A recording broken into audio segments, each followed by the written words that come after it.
जो परिणाम आया है बिहार में उपचुनाव का, बिहार में जो परिणाम आया है, जीतने वालों को बधाई। और जनता का जो निर्णय है वो नीतीश कुमार और भाजपा की सरकार के समर्थन में लोगों ने वोट दिया है। तो जो सरकार चल रही है, जिस तरह से चल रही है, जनता का उसमें विश्वास है, तो वो सरकार चलती रहे। हम लोग अपना जो प्रयास कर रहे हैं वो प्रयास आगे करते रहेंगे। आप चारों सीटों पर हार गए।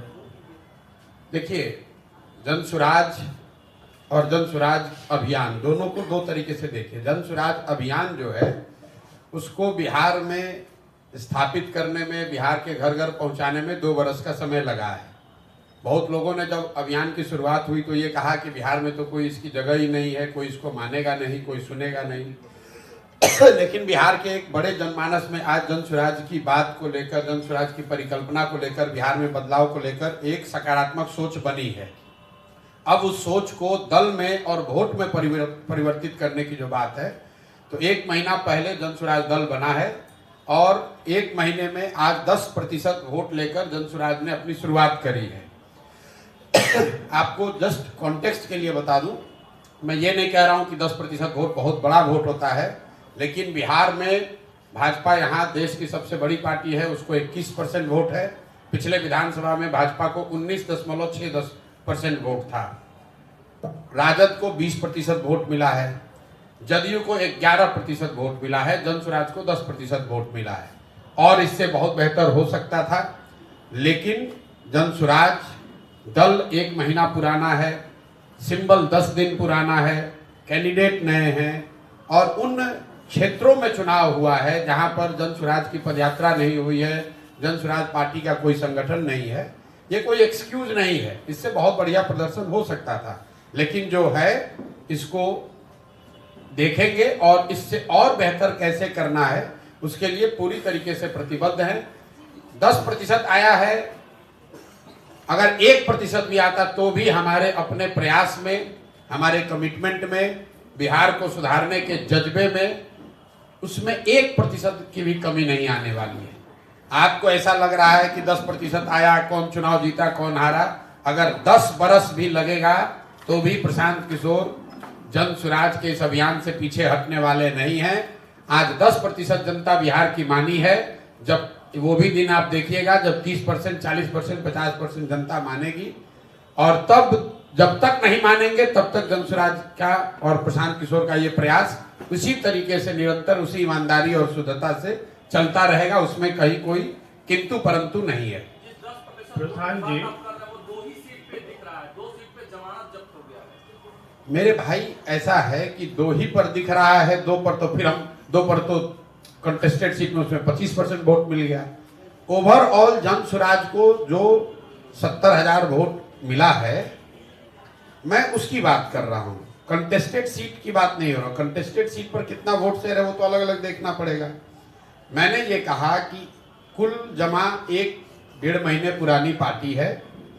जन सुराज अभियान, मेरी पदयात्रा, मेरी सोच, ये परिकल्पना, बिहार में सही लोगों को साथ में लाकर एक नई व्यवस्था बनाने का प्रयास, वो 2 साल पुराना है। उसको लेकर आप जाइएगा आज समाज में, आप लोग भी पत्रकार हैं, जाकर देखिए। 50%, 60% से ज़्यादा लोग उसको सही मानते हैं, ये मानते हैं कि इस तरह का प्रयास होना चाहिए। जो बात जन सुराज में हम लोग कर रहे हैं उसको बेहतर बताते हैं, लेकिन उस सोच को समझना, उसको एप्रिसिएट करना और उसके आधार पर वोट करना, दोनों 2 बात है। वोट तब होगा जब दल की उस तरह की संगठन की व्यवस्था होगी और जो लोग जन सुराज के परिकल्पना से प्रभावित हैं या जुड़े हैं, उस सोच से जुड़कर वो वोट भी करें। उसके लिए और बेहतर प्रयास करने की जरूरत है। और इसको अगर मैं समअप करूं तो ये दल की ओर से मेरी जिम्मेवारी है कि दल को सफलता मिले। मेरे अकेले की जिम्मेवारी नहीं है, लेकिन अगुवा होने के नाते मेरी जिम्मेवारी है, तो मैं उसकी जिम्मेवारी ले रहा हूं। अगर 10% वोट आया है तो वो अपेक्षा से कम है, उसकी जिम्मेवारी प्रशांत किशोर की है। इस 10 को 40 करने की जिम्मेवारी भी प्रशांत किशोर की है। ये बात मैं आपको बता रहा हूं कि उसके लिए मैं पूरी तरीके से प्रतिबद्ध हूं। मैं एक कदम भी पीछे हटने वाला नहीं हूं। ये 1 वर्ष में हो या 5 वर्ष में हो। एक और अंतिम बात, लोकतंत्र में अभी आपने साथ में किसी ने पूछा महाराष्ट्र और झारखंड का, अभी महाराष्ट्र में जो कांग्रेस, एनसीपी और उद्धव जी की जिस शिवसेना ने भाजपा गठबंधन को 6 महीना पहले धूल चटा दिया था, आज उसी शरद पवार जी की पार्टी को 9 सीट मिला है, कांग्रेस को 12-15 सीट मिला है। तो लोग, और जो भाजपा झारखंड में एक तरफा जीत कराई थी, आज उनको मुंह की खानी पड़ी है। तो 6 महीना लोकतंत्र में बहुत लंबा समय है। बिहार के चुनाव एक अभी से 12 महीने के बाद है। जन सुराज परिवार से, इस सोच से जुड़े हर व्यक्ति से मैं इतना ही कह सकता हूं कि आपको बिल्कुल एक पैसे भी निराश होने की जरूरत नहीं है। इस प्रयास की ईमानदारी और शुद्धता को बिहार की जनता ने सराहा है, उसको स्वीकार किया है। अब उसको वोट में परिवर्तित करने की जो कवायद है वो अगले 1 साल करेंगे, मेहनत से करेंगे और ज्यादा प्रयास करेंगे। और मेरा अपना मानना है कि अच्छा ही रिजल्ट आएगा। मानते हैं कि प्रधान जी आए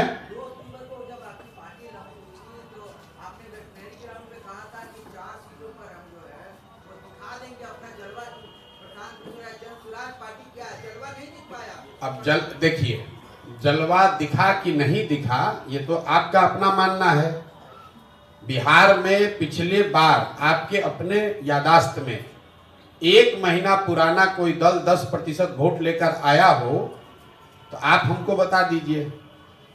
भाई, इस कॉम्प्लेक्स स्टेट में जहां 50 बरस से जाति धर्म की ऐसी काई जमाई हुई है कि कोई यहाँ खड़ा होकर मुखिया का चुनाव लड़ने का भी हिम्मत नहीं कर पाता है, वहां पर किसी एक नए प्रयास को 10% वोट 1 महीने के अंदर मिला है, तो वो जलवा है कि नहीं वो आप पर है। आप उसका निर्णय कीजिए। मेरी समझ से और बेहतर शुरुआत हो सकती थी, लेकिन जो शुरुआत हुई है ये आगे इस पर एक बड़ी इमारत खड़ी करने के लिए काफी है। इस पर जन सुराज के लोग मिलकर आगे प्रयास करेंगे, उनको बड़ी सफलता मिलेगी। प्रधान जी, क्या आप मानते हैं कि आरजेडी को 2 सीटों पे आपके कारण हार मिली है? ये बिल्कुल बकवास बात है। हमारे अभी तो आपने कहा हमारा कोई कुछ जलवा ही नहीं है, अभी आप कह रहे हैं कि हमारे चलते दो सीट पे हार गया। ये आरजेडी वाले हारने के बाद, ये 30 साल पुरानी पार्टी है, हर जगह हारे हैं। हारने के बाद अब दोषारोपण दूसरे पर करेंगे। मेरे भाई, आप बेलागंज का बूथ वाइज सीट निकाल कर देख लीजिए वोट। वहां के मुसलमानों ने, बेलागंज के मुसलमानों ने जदयू को, भाजपा को वोट दिया है। और मैं आपके माध्यम से बिल्कुल ये क्लियर कर दे रहा चाहता हूं, बेलागंज के मुसलमानों ने जन सुराज को वोट नहीं दिया है। उन्होंने सबसे ज्यादा वोट वहां पर जदयू भाजपा के उम्मीदवार को दिया है। आप बूथ वाइज जो बेलागंज के बड़े मुस्लिम गांव हैं वहां पर जो वोट पड़ा है उसको निकाल कर देख लीजिए। तो अगर राजद वाले ये कह रहे हैं अगर हम लोग इमामगंज में चुनाव नहीं लड़ते तो मांझी जी को जो 55,000 वोट मिला है, एनडीए के कैंडिडेट को सबसे कम वोट कहां मिला है? इमामगंज में। बाकी हर जगह एनडीए के उम्मीदवार को करीब 70,000 वोट मिला है। एकमात्र इमामगंज ऐसी सीट है जहां पर एनडीए के उम्मीदवार को 55,000 से कम वोट मिला है। तो हम लोग का अपना आकलन यह है कि जो वोट जनसुराज को इमामगंज में मिला है उसका 2/3 हिस्सा वो था जो मांझी जी को वोट मिल सकता था। कुछ हिस्सा जरूर राजद का आया होगा। अगर इमामगंज में हम लोग नहीं लड़ते तो राजद वहां और बड़े अंतर से हारती, कम से कम 25-30 हजार से हारते ये लोग। पहले ही चुनाव में प्रशांत जी आपके बस्ते में वोटरों ने 70,000 वोट डाला है।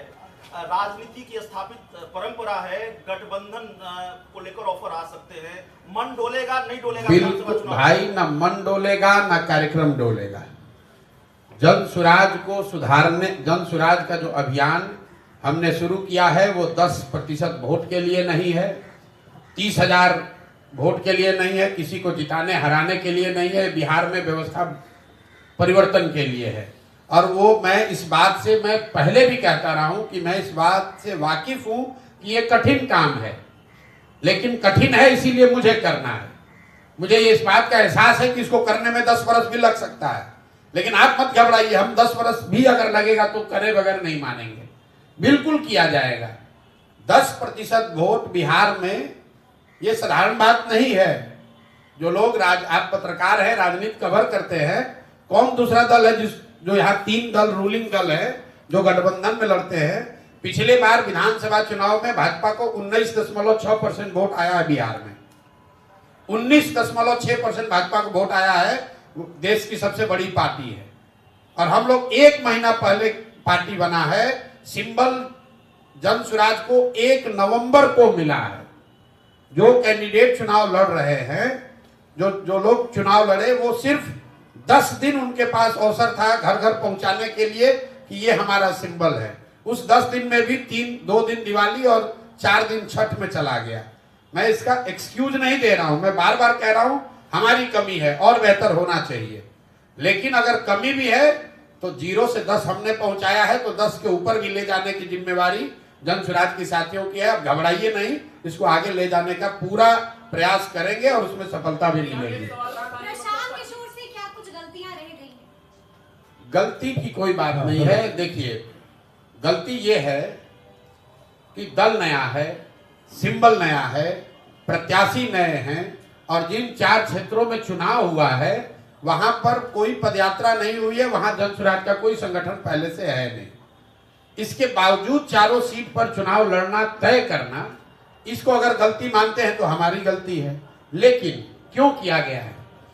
कई बार आप जो अटेम्प्ट करते हैं, जैसे आप मिसाइल कंट्रीज जो मिसाइल छोड़ते हैं तो आप उसमें पढ़ते होंगे कि जब मिसाइल लॉन्च आप करते हैं तो जो मिसाइल लॉन्च नहीं हो पाता है उससे जो डेटा और जो जानकारी मिलती है वो एक सफल मिसाइल लॉन्च के प्रयोग से ज्यादा कारगर है। तो चुनाव ये जानते बूझते लड़ा गया है कि डिफिकल्ट चुनाव है। इन चारों जगहों पर जन स्वराज की कोई संगठन नहीं है, वहां पदयात्रा नहीं हुई है। ये जानते बूझते लड़ा गया है कि ये 4 साधारण सीट नहीं है, ये चारों वो सीट है जहां पर के सिटिंग एमएलए जीतकर एमपी बने हुए हैं। ये वो सीट है जो 30-35 साल से किसी न किसी राजनीतिक नेता या दल का एक तरह से वो किला है।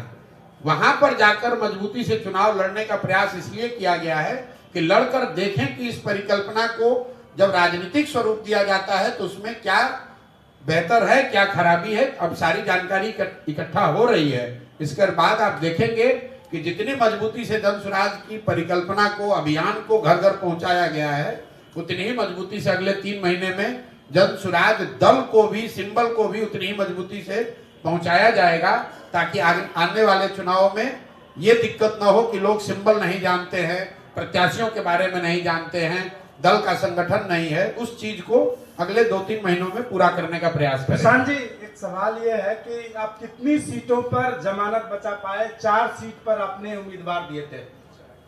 भाई, हमने तो ये देखा नहीं है कि कितनी भी जमानत बचा पाए। आप क्यों जमानत की चिंता कर रहे हैं? चिंता आप इसकी कीजिए, आप बिहार के, आप पत्रकार हैं, बिहार के नागरिक भी हैं। चिंता ये कीजिए कि बिहार की जनता को ये लगता है कि जो आज नीतीश भाजपा की सरकार चल रही है बहुत अच्छी सरकार है, उनके प्रत्याशियों को लोगों ने वोट दिया है। ये चिंता की बात है कि बिहार आज देश का सबसे गरीब और पिछड़ा राज्य है और फिर भी लोग उसी दल को, उसी नेतृत्व को, उसी नेता को, उसी दल को वोट दे रहे हैं। चिंता का कारण ये है, जमानत किसका जब्त हुआ नहीं हुआ वो चिंता का कारण नहीं है। ये बात साफ हो गई कि प्रशांत की बात बिहार की जनता मानने को तैयार नहीं है। आप नहीं समझा पा रहे? जितने लोगों को समझाने की जरूरत है उसको नहीं समझा पाए हैं। बिल्कुल, इसमें कहने क्या बात है। 10% लोगों को समझा पाए तो 10% लोग को ही समझा पाए हैं। तो प्रशांत जी, माना जाए कि 25 में आप चुनौती नहीं है, 30 में आप एक चुनौती आप हमको कब चुनौती मानते थे कि आज नहीं मान रहे? हम तो जब पैदल चलना शुरू किए तो आप लोगों ने कहा बिहार में कोई खड़ा ही नहीं हो सकता है। जब दल बन गया तो भी आपने कहा कोई चुनौती नहीं है। कल परसों अभी तो परिणाम आज आया है, 5 दिन पहले भी जो विशेषज्ञ कह रहे हैं कि भाई 2-4-5% वोट आएगा इनको, प्रशांत किशोर क्या कर लेंगे। ऐसा तो है नहीं कि कल तक आप हमको चुनौती मान रहे थे और अब नहीं मानिएगा। तो आपके कहने से, आपके मतलब व्यक्ति की बात नहीं है, पत्रकारों के या राजनीतिक विश्लेषकों के टीका टिप्पणी के आधार पर तो हम ये काम कर नहीं रहे। आप अपना काम कर रहे हैं, आपका काम है विश्लेषण करना, आकलन करना, टीका टिप्पणी करना। हम अपना काम कर रहे हैं। मैं आपको ये बता रहा हूं कि मैं अपने संकल्प से, जन स्वराज के इस अभियान से एक कदम भी पीछे हटने वाला नहीं हूं। जन स्वराज 2025 में 243 सीटों पर अपनी ताकत से चुनाव लड़ेगा। जनता को मनाने का, समझाने का जो भी यथासंभव प्रयास है, जो भगवान ने शक्ति बुद्धि दी है, वो सब लगाया जाएगा। जनता अगर समझती है तो ठीक है, नहीं समझती है तो मालिक जनता है, वो जिसको तय करेगी वो आगे यहाँ सरकार बनाएगा। एक बात सवाल है, विपक्ष ये कह रहा है जैसे कि इंडिया गठबंधन हो या राजनीतिक विश्लेषक हो, ये कह रहे हैं कि प्रशांत किशोर कहीं ना कहीं एनडीए की बी टीम में हुए हैं। मेरे भाई, ये कोई नई बात आप थोड़े ना कह रहे हैं। मतलब जो लोग 30 साल से यहाँ अपना दल चला रहे हैं, अब राजद के प्रदेश अध्यक्ष, उनका लड़का रामगढ़ में तीसरे नंबर पर है। अब आप बता दीजिए कि वहां भाजपा के जीतने से जनसुराज का क्या लेना देना है? वो किसने रोका था उनको जीतने से? किसने रोका है आप बताइए ना। तरारी में सीपीआई एमएल हारी है भाजपा से, तो क्या वो जनसुराज की वजह से हारी है? इमामगंज का हमने आपको बताया, अगर इमामगंज जनसुराज नहीं लड़ रहा होता तो ये राजद वाले 5,000 से नहीं 25,000 से चुनाव हारते। बेलागंज के बारे में क्या कहेंगे? बेलागंज में जितने वोटों से, जितने आपको वोट मिले उतने ही वोट से आरजेडी हारी, उसी आसपास वोट से। किसने कहा ये बात? बेलागंज में जनसुराज को 17,000 वोट मिला है। 17,000 वोट को राजद के वोट में अगर आप जोड़ भी दीजिए, मान लीजिए एक बार को जोड़ दीजिए, तो भी 5,000 से हारेंगे। ये आप लोग को अपना नैरेटिव एक चलाने का भाई, कुछ से कुछ हम आपको कह रहे हैं कि अगर जनसुराज नहीं लड़ता तो और ज्यादा मत से आरजेडी वाले हारे होते। बेलागंज में जनसुराज की वजह से राजद हारी है कि नहीं हारी है, इसको अगर देखना है तो भाई बूथ वाइज डेटा आया हुआ है, I-20 निकाल लीजिए और ये देख लीजिए कि जो मुस्लिम गांव हैं, यही तो आरजेडी वाले कह रहे होंगे, मुस्लिम गांव जितने भी हैं वहां देखिए कि किसको वोट मिला है। वहां वोट ना राजद को मिला है ना जनसुराज को मिला है। सारे मुस्लिम गांव में लोगों ने वोट दिया है जदयू और भाजपा गठबंधन को। तो ये जाके वहां के मुसलमानों से पूछिए, उन्होंने वोट दिया है, जिसको वोट दिया है वो जीत कर आया है। 2 साल का पर्याप्त काम नहीं आया क्या प्रशांत? 2 साल से आप पदयात्रा पे हैं, उसी के आधार पर पार्टी का नाम किया। तो भाई 2 साल के प्रयास से अगर काम नहीं आया तो जो 70,000 लोगों ने वोट दिया है वो आपका क्वेश्चन सुन के तो वोट दिया नहीं है भाई। कुछ प्रयास किए हैं, उसी के आधार पर तो लोगों ने वोट दिया है। इमामगंज में हमारी कोई रिश्तेदारी तो है नहीं। अगर इमामगंज में 35,000 लोगों ने जनसुराज को वोट दिया है तो कुछ तो सोच के ही दिया होगा। हमारे बाप दादा की तो कोई पार्टी है नहीं, हमारा इमामगंज में घर है नहीं, हम कोई जातीय समीकरण वहां बनाए नहीं है। तो अगर इमामगंज में 35,000 लोगों ने वोट दिया या कहीं मान लो 5,000 वोट दिया, तो जो प्रयास किया है उसी के आधार पर वोट मिला है। उपचुनाव में प्रशांत जी क्या आपसे चूक हो गई और क्या सीख लिया जो 2025 में उस गलती को आप नहीं करेंगे? मेरे भाई, मैं आपको बता रहा हूं कि चूक की बात नहीं है। चूक अगर है तो ये है कि 1 महीना पुराना दल है और उसको सिंबल मिला है 10 दिन पहले चुनाव के, और हम लोग का अपना आकलन ये था कि चुनाव आयोग से आपको समय 45 दिन, चुनाव जब 2 अक्टूबर को हम लोगों ने कहा था कि 4 जगह चुनाव लड़ेंगे, तो हम लोग का अनुमान था कि जब भी चुनाव घोषित होगा तो कम से कम 1.5-2 महीने का उसमें समय रहता है, 45 दिन कम से कम रहेगा। लेकिन बिहार में चुनाव 13 को हुए, जनसुराज को सिंबल मिला है 1 नवंबर को। 28 तारीख को प्रत्याशियों को अपना नामांकन वापस लेने का अंतिम दिन था, 1 तारीख को सिंबल मिला है। अनफॉर्चुनेटली वो 2 दिन दिवाली के थे और 3 दिन उसी में छठ का भी निकल गया। ये सवाल ये है कि 243 पर आपने कह दिया कि विधानसभा चुनाव आप लड़ेंगे 2025 में, जो भी शक्ति है वो लगाएंगे। अगर समय से पहले विधानसभा चुनाव हो जाए तो भी 243 लड़ेंगे, जीतेंगे कितने पर? अब भैया फिर वही बात है, मैंने आपको ये कहा कि 2 बरस लगा है जनसुराज की बात, इस सोच, इस परिकल्पना को गांव-गांव पहुंचाने में। इन चुनावों को लड़कर ये देखने का प्रयास किया गया है कि उसको राजनीतिक दल के तौर पर कितना परिवर्तित कर पा रहे हैं।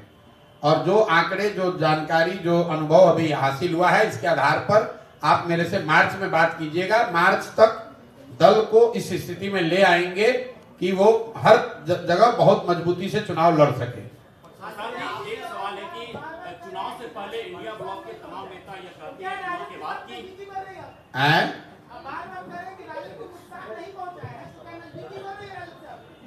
क्या भाई, जब 243 हम लड़ेंगे तो नजदीकी बढ़ाकर क्या उनके साथ तमिलनाडु का चुनाव लड़ेंगे?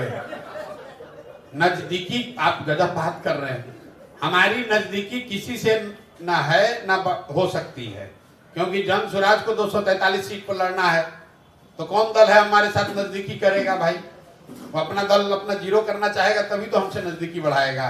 प्रधान जी, इंडिया ब्लॉक के तमाम नेता यह आरोप लगाते हैं एनडीए के ऊपर, खासकर बीजेपी के ऊपर, कि बीजेपी सेटिंग करती है चुनाव और रिजल्ट से पहले जितना मानकर बयान आता है। उन्होंने कहा था कि जैसे भी हो, जिस तरह से भी हो, जीत हमारी। 25 में चुनौती कौन रहेगी, तेजस्वी या नीतीश कुमार?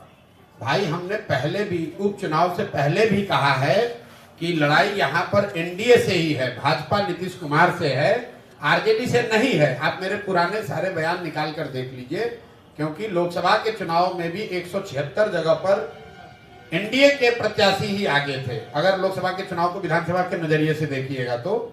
और एनडीए की ताकत है, भाजपा और नीतीश का जो दल है, नीतीश जी का तो नहीं लेकिन भाजपा का की ताकत है, उनका संगठन है, उनके लोग हैं, उनकी एक जातीय व्यवस्था है, प्लस एक बहुत बड़ा वर्ग है बिहार में जो लालू जी के खिलाफ वोट करता है, तो वो इसलिए उनको वोट कर रहा है कि भाई जन स्वराज अभी जीतेगा कि नहीं जीतेगा, चलो अभी नीतीश और भाजपा को ही वोट दे दो। नीतीश कुमार की वोटर महिला वोटर मानी जाती है, आप मानते हो वो आपके लिए चुनौती होगी? नहीं समझा पाना। मैं नीतीश कुमार को न चुनौती मानता हूं, न आगे मानूंगा, चाहे वो जितना चुनाव जीत जाए, नीतीश कुमार का कुछ नहीं है। इस चुनाव में भी 11% वोट आया है। आप लोग जबरदस्ती का नीतीश कुमार को एक कि कैसे आदमी को बेलागंज में चुनाव लड़ाए हैं वो आपको मालूम है हमसे ज्यादा बेहतर, और नीतीश जी के प्रभाव से जीते हैं कि किस कारण जीते हैं वो आपको ज्यादा जानकारी है, हम उस पर टिप्पणी नहीं करना चाहते हैं। जदयू को 11.6% वोट आया है। इंडिया ब्लॉक के नेता जो हैं वो आरोप लगाते हैं एनडीए के ऊपर, खासकर बीजेपी के ऊपर, कि वो लोग चुनाव में सेटिंग करते हैं और रिजल्ट से पहले जीतन राम मांझी का बयान आता है कि जैसे भी हो, जिस हालत में हो, सरकार हमारी बनेगी, जीत हमारी होगी। आपकी क्या टिप्पणी? भाई, जीतन राम मांझी जी आज जीते हैं तो उनका जो कहेंगे वही सही मान लिया जाएगा। आपका भी आरोप है कि लोग सेटिंग करते हैं। भाई, अब जीतन राम मांझी जी चुनाव कैसे लड़ते हैं इमामगंज में, ये मेरे से ज्यादा पत्रकार बंधुओं को पता है कि इमामगंज में जीतन राम मांझी जी चुनाव कैसे लड़ते हैं। नहीं, बिल्कुल कोई डाउट नहीं है। हम इन सब बेकार की बातों में नहीं पड़ते हैं कि ईवीएम में क्या हुआ, कि किसने क्या बदल दिया, किसने। हमारे प्रयास में जितनी ताकत होनी चाहिए वो शायद नहीं थी, इसलिए हमको 10% लोगों ने समर्थन जन स्वराज को दिया है, और ईमानदारी और ताकत और मेहनत करने की जरूरत है। वो करने में 2 महीना लगे, 6 महीने लगे, हम लोग अभी आपसे बात करके खत्म करेंगे, आगे एमएलसी के चुनाव की तैयारी में लग जाएंगे। क्या कोई भाई ऐसा कुछ नहीं बदला जाएगा। हम जो पदयात्रा कर रहे थे वो पदयात्रा ही करेंगे। एक चीज खाली बदलाव होगा कि जो दलगत व्यवस्था है, जो 2 तारीख को दल बना है, उसको और मजबूत कैसे किया जाए, उस पर साथियों के साथ विचार करके जन स्वराज परिकल्पना से आगे बढ़कर जन स्वराज अभियान को दलगत तरीके से कैसे मजबूत किया जाए। निचले स्तर पर जो लोकल लीडर्स होने चाहिए उनको इकट्ठा करना, उनका संगठन बनाना, उस दिशा में एक व्यापक प्रयास अभी से लेकर अगले 4 महीने में करेंगे और वो उसका प्रभाव आपको दिखेगा। बहुत बहुत धन्यवाद। देखिए, ऐसा है, परिणाम के दिन कोई नेता आपको मिलेगा नहीं। अब प्रशांत किशोर आकर आपको बतिया रहे हैं तो आप 1 घंटा प्रेस कॉन्फ्रेंस कर रहे हैं। ठीक है, बहुत बहुत धन्यवाद भैया। हाँ भाई, तेजस्वी यादव बड़े लीडर हैं, जाके मिलिए, उनसे बात कीजिए। अच्छा है, अब जहाँ से भी आ रहे हैं तेजस्वी यादव से जाइए, बात कीजिए, पूछिए, वो लोग आ रहे हैं। हम लोग तो भाई, हम लोग तो आप लोग कह रहे हैं कि ये तो कोई पार्टी ही नहीं है। प्रशांत भाई, यहाँ के सबसे बड़े दल होने का दावा तो आरजेडी वाले करते हैं, चारों के चारों सीट हारे हैं। जाइए, उनसे पूछिए क्यों हारे हैं, कैसे हारे हैं। और अगर वो ये कह रहे हैं कि हमारे वजह से, जन स्वराज की वजह से हारे हैं, तो चलिए कम से कम इतना तो मान रहा है कि हमारे दम पर, हमारे बगैर नहीं जीत पाएंगे। आपने अपने को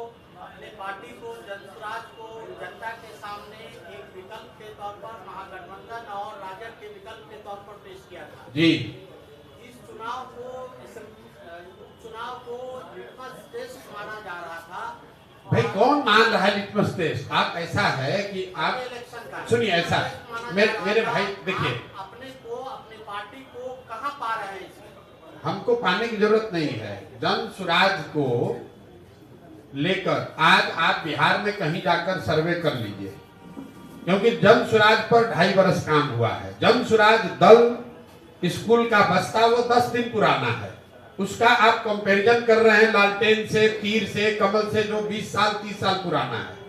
तो जो 20 साल पुराना चीज है उसकी तुलना आप 10 दिन के ओल्ड सिंबल से न करें। आप 2 महीना समय दीजिए, वो सिंबल घर घर पहुंचने दीजिए, लोगों को अभ्यास होने दीजिए कि स्कूल का बैग है उस पर हमको बटन दबाना है। सिंबल की बड़ी ताकत होती है, उसको आप जरा नहीं समझने की कोशिश कर रहे हैं या जानबूझकर उसको ओवरलुक कर रहे हैं। 1 तारीख को आपको सिंबल मिला है, 10 तारीख को चुनाव प्रचार 11 को बंद हो गया, 10 के शाम को। उसमें 5 दिन दिवाली और छठ का निकल गया। उस 5 दिन में इमामगंज में, बेलागंज में, रामगढ़ तरारी में जितना हो सके सिंबल को पहुंचाने का, लोगों को बताने का प्रयास किया गया है।